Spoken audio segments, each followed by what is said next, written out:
Ayan guys, para bugos nga summer, happy summer day. And para sa mga hindi alam ano nga ba ang halaga ng aming summer day celebration, ayan guys, merong drum and lyre competition sa araw na to. We are celebrating the celebration of the anniversary of the founding. Charot.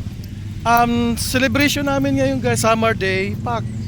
Dami pang mga iklab. August 11, every August 11 guys, nagse-celebrate kami guys ng summer day. Ano nga bang halaga ng celebration na to? This is based on the decree, royal decree ni Queen Isabella. Yan, nakikita dyan guys.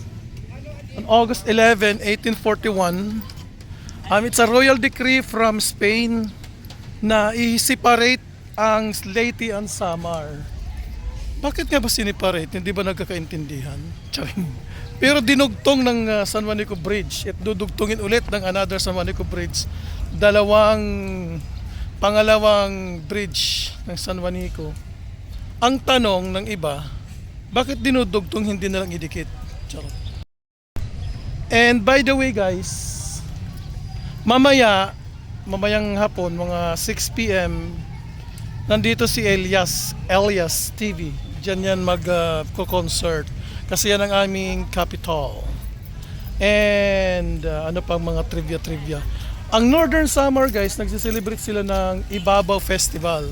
Yung sineselebrate naman nila, yun ang pag-divide and conquer.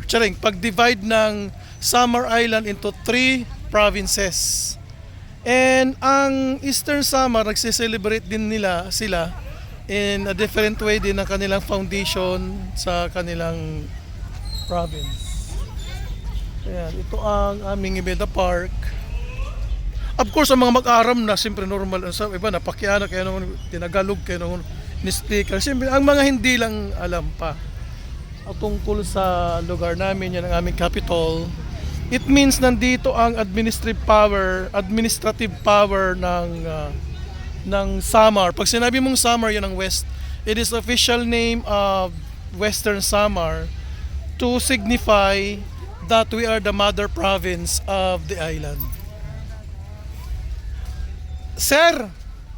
Ma'am! An drum and lyre hain? An binyo?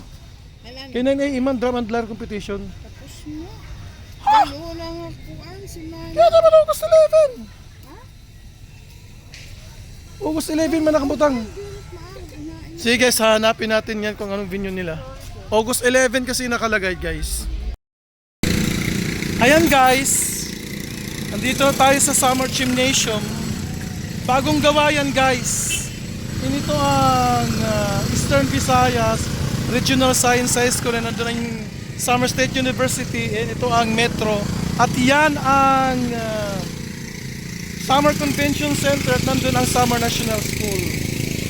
Ayan, dito pala ang venue ng drum and lyre competition. Kasi usually, doon talaga yun sa Samar Capitol Ground, sa may tapat ng Kapitolyo. Since gagamitin ang venue ng Elias TV mamaya, so dito na lang gaganapin ang drum and lyre.